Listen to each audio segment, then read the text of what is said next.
प्राची के हाथ आज बहुत जल्दी जल्दी चल रहे थे। फटाफट अपना टिफिन बैग में रखा और जरूरी पेपर टेबल से उठाकर अपने केबिन को बंद कर फटाफट घर के लिए रवाना हो गई। दौड़ती भागती बस स्टैंड तक पहुंची, लेकिन तब तक बस निकल चुकी थी। अब दूसरी बस न जाने कितनी देर में आएगी। एक तो ये बस वाले भी ना, जब तक बस सवारी से पूरी तरह खचाखच भर नहीं जाती तब तक यहाँ से रवाना नहीं होते। पर अब वो कुछ कर भी नहीं सकती थी, इसीलिए खाली बस में ही जाकर बैठ गई। वैसे भी आज आधा घंटा पहले से ही लेट थी और अब बस भरने के चक्कर में और आधा घंटा लेट हो जाएगी। और अगर घर जल्दी नहीं पहुंची तो उसकी सामत आ जाएगी। घर में बैठे सास और पति कुछ सुनने को ही तैयार नहीं होते। कमाओ बीबी और कमाओ बहू सबको चाहिए, और साथ ही वो सेवा करने वाली, आज्ञाकारी और आदर्शवादी भी होनी चाहिए। चाहे खुद का बेटा अवगुणों की खान हो। जहाँ शादी से पहले खुशी से बताया जाता है कि बहू नौकरी करने वाली है, वहीं शादी के बाद यही नौकरी मुसीबत बन जाती है। खिड़की के बाहर झांकती हुई प्राची को वो दिन याद आ गया जब वो प्रशांत से शादी करके इस घर में आई थी। घर रिश्तेदारों से भरा हुआ था। हर कोई प्राची को देखने के लिए लालायित हो रहा था। आखिरकार पूरे परिवार में वो पहली बहू थी जो नौकरी करती थी। ढोल नगाड़ों से उसका स्वागत किया गया था। सासू माँ राधिका जी आगे बढ़कर उसकी बलैयां ले रही थी और ननद सुनीता, वो तो इतरा इतरा कर अपने सभी दोस्तों को अपनी भाभी से मिलवा रही थी। कितनी खुशी से अपनी सहेलियों को बता रही थी कि अरे मेरी भाभी तो बहुत बड़ी कंपनी में जॉब करती है, और तुम्हें पता है हमारे पूरे परिवार में वो पहली बहू है जो नौकरी करती है।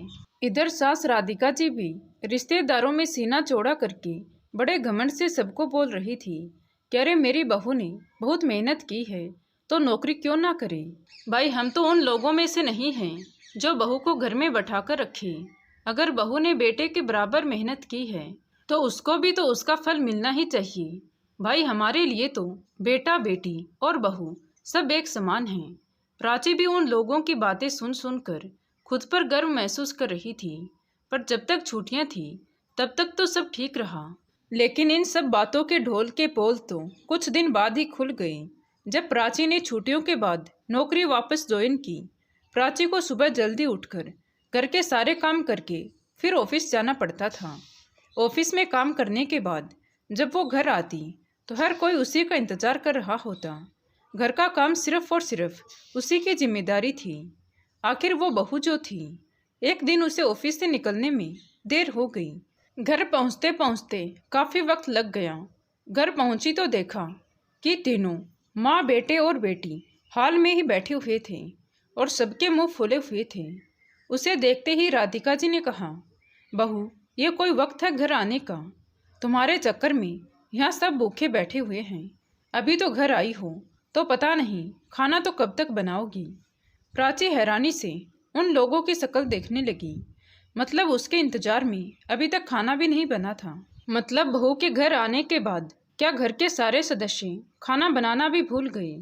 तभी ननद सुनीता बोली, अरे भाभी अब खड़े खड़े टाइम वेस्ट मत करो, फटाफट खाना बनाओ, पेट में चूहे तोड़ रहे हैं, और प्लीज़ कुछ अच्छा ही बनाना।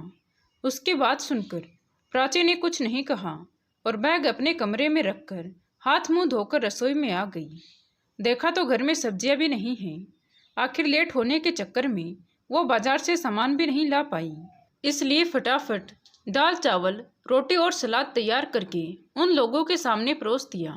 प्रशांत अभी भी गुस्से में था, इसलिए कुछ बोल नहीं रहा था। खाने को देखते ही ननद ने कहा, ये क्या भाभी आपने दाल चावल बना दिए, कोई और सब्जी बना लेती साथ में, इससे तो मेरा पेट नहीं भरेगा। मुझे नहीं खाना ये सब, मैं तो पिज़्ज़ा ऑर्डर कर रही हूँ। कहकर सुनीता ने अपना मोबाइल लिया और पिज़्ज़ा ऑर्डर करने लगी तो प्राची से रहा नहीं गया और उसने कहा, दीदी घर में सब्जियाँ नहीं थी इसलिए दाल चावल बना लिए, और जब पिज़्ज़ा ही ऑर्डर करना था तो खाना क्यों बनवाया? ये तो आप पहले भी ऑर्डर कर सकती थी ना। प्राची की बात सुनकर आंखों में आंसू लिए राधिका जी बोली, मेरी तो किस्मत ही खराब है। घर में बहू आई है लेकिन कोई सुख चैन नहीं है। दिन भर इनका घर संभालो और ऊपर से खाने को मिलता क्या है, ये दाल रोटी। और अब तो मेरी बेटी का पिज्ज़ा भी भारी पड़ने लगा है। मम्मी जी, मैंने ऐसा क्या कह दिया जो आप आंसू बहाने लगी? प्राची का इतना बोलना हुआ कि प्रशांत ने जोर से चिल्लाकर कहा, यह कोई वक्त है तुम्हारा घर आने का? नौकरी पर जाती हो तो इसका मतलब ये नहीं कि तुम अपनी मनमानी करने लग जाओ। अगर घर में ढंग का खाना बनाकर नहीं खिला सकती हो तो फिर ज़रूरत ही क्या थी तुम्हारी इस घर में? ऊपर से मम्मी से बहस किए जा रही हो। तो प्राची ने भी थोड़ी तेज आवाज़ में कहा कि प्रशांत, मैंने ऐसा क्या कह दिया जो तुम मुझ पर इस तरह से चिल्ला रहे हो? प्राची के इतना कहते ही प्रशांत ने सीधा एक थप्पड़ प्राची के गाल पर जड़ दिया। अचानक पड़े इस थप्पड़ से प्राची हक्की बक्की रह गई। प्रशांत तो थप्पड़ मारकर अपने कमरे में चला गया, लेकिन पीछे से राधिका जी ने भी सुनाने में कोई कसर नहीं छोड़ी। अरे ऐसे कोई अपने पति से बात करता है क्या? संस्कार नाम की कोई चीज़ है भी या नहीं? थोड़ी देर अपनी जुबान बंद नहीं रख सकती थी? अब ऐसी हरकत करेगी तो थप्पड़ तो पड़ेंगे ही। खुद की गलती किसी को दिखेगी नहीं, लेकिन बदनाम मेरे बेटे को कर देगी। वो भी बड़बड़ाती हुई अपने कमरे में चली गई और सुनीता कुटिल मुस्कान के साथ अपनी माँ के पीछे पीछे चली गई। पीछे रह गई आंसू बहाती हुई प्राची। एक पल के लिए तो उसे लगा कि वो अभी अपना सामान बांधे और सीधे मायके के लिए रवाना हो जाए। फिर ये सोचकर रह गई कि पापा तो है नहीं और मम्मी तो खुद भाई भाभी की मोहताज है, तो वो भला मेरा क्या साथ देगी? उल्टा भाभी ही उन्हें दो बातें और सुना देगी। आखिर आंसू बहाती हुई प्राची अपने कमरे में आ गई। जब दूसरे दिन प्राची ऑफिस के लिए रवाना नहीं हुई तो प्रशांत ने पूछा, तुम ऑफिस नहीं जा रही हो क्या? तो प्राची बोली कि सोच रही हूँ कि नौकरी छोड़ दूँ और घर संभाल लूँ। प्राची की बात सुनकर प्रशांत को लगा कि कहीं प्राची नौकरी ना छोड़ दे, इसलिए वो प्राची से अपने किए की माफ़ी मांगने लगा।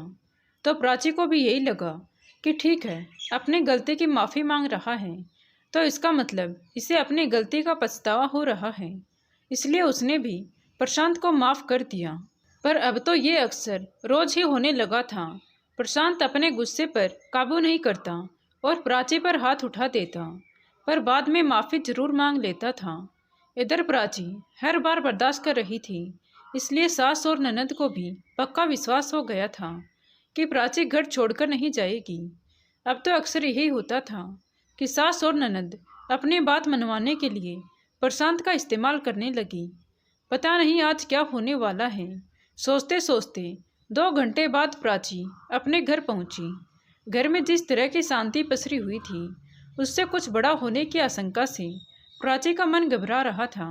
प्राची ने घर में घुसते ही देखा कि प्रशांत गुस्से में बैठा हुआ है, जबकि सास राधिका जी और सुनीता सोफे पर बैठी हुई थी। पर उसे सबसे ज़्यादा हैरानी ये देखकर हुई कि उसके भैया भाभी भी वहाँ आए हुए थे, जो बड़े गुस्से से प्राची की तरफ देख रहे थे। प्राची को एहसास तो हो गया था कि जरूर इन्हीं लोगों ने भैया भाभी को यहाँ बुलाया है, वरना आज उसकी शादी को 4 महीने हो गए, पर अपनी मर्जी से तो मिलने भैया भाभी कभी नहीं आए और आज अचानक। पर फिर भी प्राची खुद को संयत करते हुए बोली, भैया आप यहाँ आज अचानक कैसे आना हुआ? इससे पहले भैया कुछ बोलते, भाभी उस पर चिल्लाते हुए बोली, क्या इसी दिन के लिए तुम्हारी शादी की थी हमने कि तुम हमें अपने ससुराल वालों के सामने बेइज्जत करो? अच्छा नाम कमा रही हो ससुराल में। प्राची ने शांतिपूर्वक अपनी भाभी से कहा कि भाभी, हम आराम से भी बात कर सकते हैं। आखिर बात क्या है जो आप इस तरह से मुझे सुना रही हैं? प्राची की बात सुनकर उसके सास राधिका जी बीच में ही बोल पड़ी, देखो तो कितने तेवर दिखा रही है आपकी बहन। पूछो तो जरा इससे कि इतनी देर से कहाँ थी। उनकी बात सुनकर प्राची का दिमाग घूमने लगा और मन ही मन सोचने लगी कि ये मम्मी जी बात को कहाँ से कहाँ लेकर जा रही हैं। यहाँ मेरे चरित्र से संबंधित तो कोई बात ही नहीं थी, पर फिर भी। इतने में प्रशांत हाथ जोड़कर खड़ा हो गया और उसके भाई भाभी से बोला, मुझे माफ़ कीजिएगा साले साहेब, लेकिन आप अपनी बहन को यहाँ से ले जा सकते हैं। मुझसे जितना निभ सका उतना मैंने निभा लिया, अब मैं और नहीं बर्दाश्त कर सकता इसको। ये तो इसका रोज का है, ऑफिस का तो सिर्फ नाम है, पर पता नहीं कहाँ मौज मस्ती करती फिरती हैं और यहाँ मेरी माँ और बहन घर के सारे कामकाज में लगी रहती हैं। क्या इसी दिन के लिए मैं इसे यहाँ लेकर आया था? अरे नहीं नहीं प्रशांत जी, हमारी बात तो सुनिए, हम समझाते हैं इसे अभी। अगर नहीं समझेगी तो 2 थप्पड़ लगाकर समझाएंगे इसे, पर आप थोड़ी शांति बनाए रखिए, भाभी बीच में ही बोली। फिर प्राची के भैया सोमेश की तरफ देखते हुए बोली, अरे बैठे बैठे देख क्या रहे हो, बोलते क्यों नहीं? क्या समाज में अपने नाक कट जाने का इंतजार कर रहे हो? मैं कह देती हूँ कि अगर इसका घर बिगड़ गया तो। आखिर भाभी बोलते बोलते चुप हो गई। कहीं उनके मन की बात मुंह पर आ जाती तो शायद ननद का घर बिगड़ जाता और वो वापस मायके में आकर बैठ जाती। बस इसी डर से चुप हो गई। आखिर भाभी की डांट सुनकर भैया भी बोले, ये मैं क्या सुन रहा हूँ प्राची, तुझे हमारी इज्जत का कोई ख्याल है भी या नहीं? अरे बेटियां तो अपने मायके की इज्जत के लिए क्या से क्या बर्दाश्त कर जाती हैं, और तुझे देखो, अच्छा क्या से क्या बर्दाश्त कर जाती हैं भैया, बताइए तो मुझे भी। भाभी को देखकर तो कभी नहीं लगा कि उन्होंने अपने ससुराल में कुछ बर्दाश्त किया होगा। उल्टा मेरा मुंह मत खुलवाइए, मुझे यहाँ आकर समझाइश कैसे दे सकते हैं आप लोग? प्राची ने आंखों में आंसू भरकर कहा, लो यही दिन देखना बाकी रह गया था, जब आपकी बहन आपकी सगी नहीं हो सकती तो हमारी तो क्या ही होगी। अब तो साबित हो गया ना, या अभी भी आपको कोई सबूत चाहिए? राधिका जी ने अपने हाथ नचाते हुए कहा। तो भाभी बोली, अरे मैं भी तो निभा रही हूँ तुम्हारी माँ के साथ, पर मजाल है कोई मुझे कुछ कह दे। तभी प्राची ने जवाब दिया कि आपको कोई कुछ नहीं कह सकता भाभी, और कैसे रह रही हो आप माँ के साथ ये भी सबको अच्छे से पता है। आपके किस्से तो हमारे आस पड़ोस में भी मशहूर हैं, इसलिए आप ना ही बोले तो ही अच्छा है, क्योंकि अगर आपके जैसी बहू इन लोगों को मिल जाती ना तो इन लोगों को आटे दाल का भाव पता चल जाता। इतने में उसके भैया कुछ बोलने को हुए तो प्राची हाथ जोड़ते हुए बोली कि मेरा आपसे एक ही निवेदन है भैया, कि आपको मेरे घर के मैटर में बोलने की कोई ज़रूरत नहीं है। जो अपनी माँ के लिए नहीं बोल पाया वो मेरे लिए क्या बोलेगा, इसलिए माफ़ करो भैया, अब मैं अपना खुद देख लूँगी।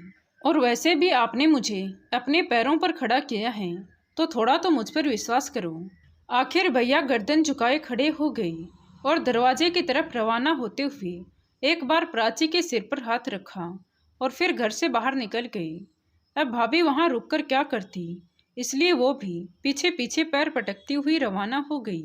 दोनों के जाने के बाद प्राची ने उन तीनों के चेहरे की तरफ देखा तो तीनों अभी भी मुंह फुलाए हक्के बक्के से खड़े थे। तो प्राची ने बड़ी ही शालीनता से कहा कि आप लोगों को क्या लगता है कि मुझे बोलना नहीं आता?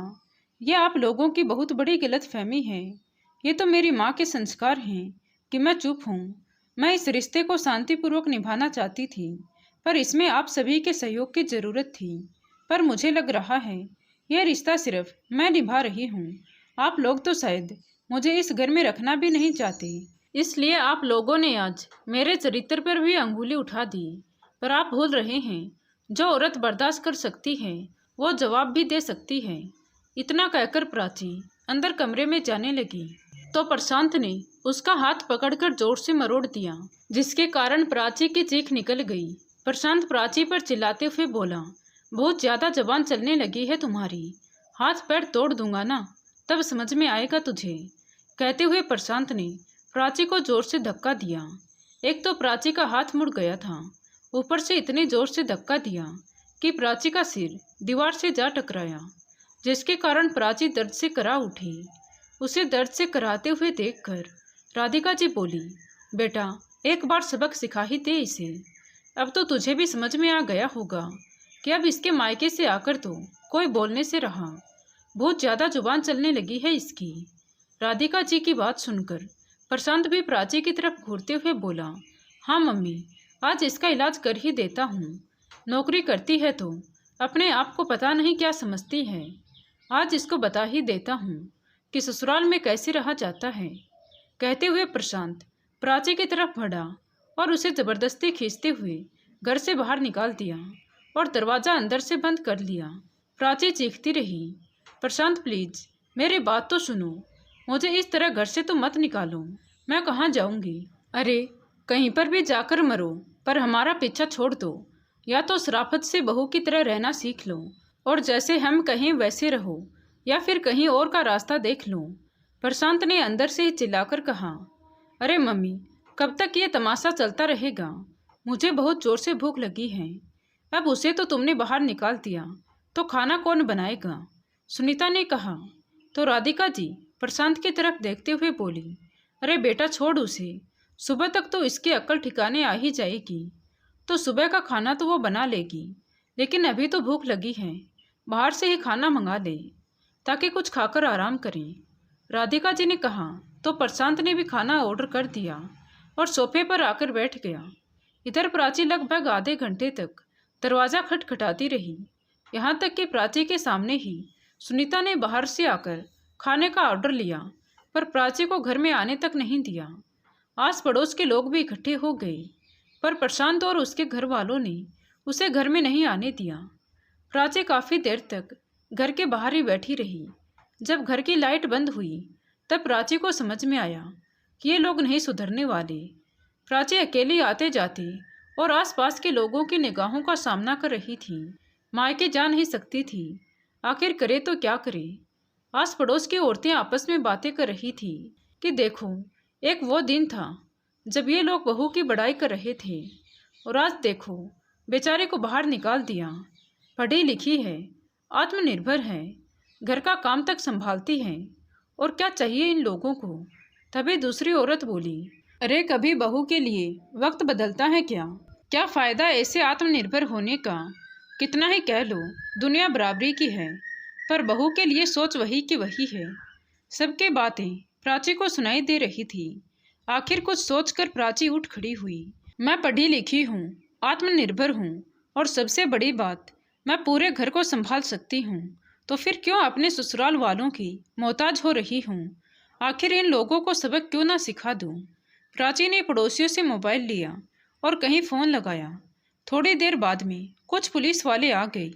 बाहर खड़ी प्राची को देखकर उन लोगों ने प्राची से बात की और आस पड़ोस के लोगों से जानकारी लेकर फिर घर के दरवाजे को जोर जोर से पीटना शुरू किया। आखिर इतनी जोर से दरवाज़ा बजाया जा रहा था कि घर में सबकी नींद खुल गई। बाहर आते शोर से घर वाले सब हैरान रह गए। हिम्मत करके प्रशांत ने दरवाज़ा खोला तो देखा कि बाहर पुलिस वाले खड़े थे। उन लोगों को देखते ही प्रशांत और उसके घर वालों की सिट्टी पिट्टी गुम हो गई। उन्हें बिल्कुल उम्मीद नहीं थी कि प्राची इन लोगों को बुला लेगी। घर के अंदर आते ही प्राची बोली, इंस्पेक्टर साहब आप जा सकते हैं, मुझे बस घर के अंदर आना था। तो पुलिस वाले उन लोगों को समझाकर चले गए। उनके जाते ही प्राची ने सबसे पहले खाना ऑर्डर किया। प्राची अपना खाना लेकर हॉल में ही बैठकर खाने लगी तो राधिका जी बोली, अरे देखो तो कितनी बेशरम है, इतना कुछ तमाशा हो गया और ये यहाँ बैठकर कितने आराम से खाना खा रही है, जैसे कुछ हुआ ही ना हो। आप ही से सीखा है सासू माँ, अभी थोड़ी देर पहले आप लोगों ने भी यही सब किया था। प्राची ने कहते हुए अपना खाना जारी रखा तो प्रशांत गुस्से में बोला, बहुत तमाशा किया है तुमने आज उन पुलिस वालों को यहाँ बुलाकर, अब देखता हूँ कौन बचाता है तुझे।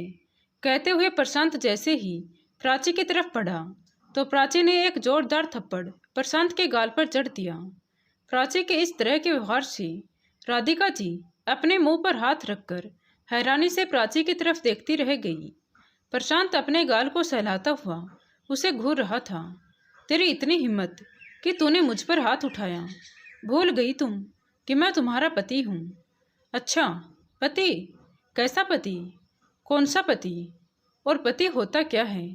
क्या तुझे ये पता भी है? पति बनने का तो बहुत शौक है तुम्हें, फिर पत्नी का मान सम्मान क्या होता है, क्या वो भी पता है तुम्हें? अरे बेशरम, अगर इतनी समस्या थी तो चली जाती ना यहाँ से और हमें भी चैन से रहने देती, राधिका जी ने कहा। तो प्राची मुस्कुराकर बोली, अरे इतनी आसानी से कैसे चैन से रहने देती आप लोगों को? जा तो मैं सकती थी, पर मुझे आप लोगों का चेहरा सबके सामने लाना था, वो मैं ले आई। मैंने आपको पहले भी कहा था कि मैं कमज़ोर नहीं हूँ, पर फिर भी आपने गलती की, इसलिए अब आपके बेटे ने मुझे जितने थप्पड़ मारे हैं ना, हर एक थप्पड़ की कीमत वसूल करके ही जाऊंगी, और जिस दिन कीमत पूरी हो जाएगी उस दिन अपने आप ही चली जाऊंगी, पर तब तक आप लोगों का जीना हराम कर दूंगी। और वैसे भी अब मुझ पर हाथ उठाने से पहले 10 बार सोच लेना। सभी को पता चल चुका है कि आप मुझे परेशान करते हो। कल को अगर मेरे साथ कुछ भी हुआ तो सबसे पहले आप लोगों को जवाब देना पड़ेगा। फिर आप जाने और आपका काम। प्रशांत कुछ कहने को हुआ तो प्राची ने हाथ दिखाकर उसे रोकते हुए कहा, अभी मुझे बहुत ज़ोर से भूख लगी है, मुझे खाना खाने दो। और हाँ सासू माँ, कल से आपके घर का काम आप खुद ही संभाल लेना या अपनी बेटी से करवा लेना। अब ना तो मैं आपकी मुफ्त की नौकरानी हूँ और ना ही अपनी कमाई आप लोगों को देने वाली हूँ। अब मुझसे जितना होगा उतना ही करूँगी। कहकर प्राची चुपचाप खाना खाने बैठ गई। पर आज किसी की हिम्मत नहीं थी कि उसे उसकी जगह से उठा दे। एक वो दिन था और एक आज का दिन है। प्राची के ससुराल वालों की हिम्मत नहीं हुई उसे दोबारा परेशान करने की। अब वो अपनी मर्जी से उठती और अपनी मर्जी से खाना बनाती, लेकिन बाकी का काम उसकी सास और ननद करती थी। अब प्राची से कुछ उल्टी सीधी बात करने की उनकी हिम्मत भी नहीं होती थी। प्राची अब घर में अपनी तनख्वाह बिल्कुल नहीं देती थी, तो राधिका जी एक एक पैसे के लिए मोहताज रहने लगी थी। इसीलिए एक दिन प्राची के पैरों में गिरकर माफ़ी मांगने लगी। तो प्राची संस्कारी थी, इसलिए अपनी सास को अपने पैरों में से उठाया और कहा कि माँ का हाथ अपने बच्चों के पैरों में गिरने के लिए नहीं, बल्कि आशीर्वाद देने के लिए उठना चाहिए। आप ऐसा काम ही क्यों करती हैं कि आपको किसी के पैरों में गिरना पड़े। अब आपको अपनी गलती का एहसास हो गया, मेरे लिए यही बहुत बड़ी बात है। कहकर प्राची ने राधिका जी को गले से लगा लिया। तो दोस्तों, आपको ये कहानी कैसी लगी कमेंट करके ज़रूर बताएं। कहानी अच्छी लगी हो तो प्लीज़ वीडियो को लाइक करें, शेयर करें और हमारे चैनल कहानी विद देवांशी को सब्सक्राइब ज़रूर करें। Thank you.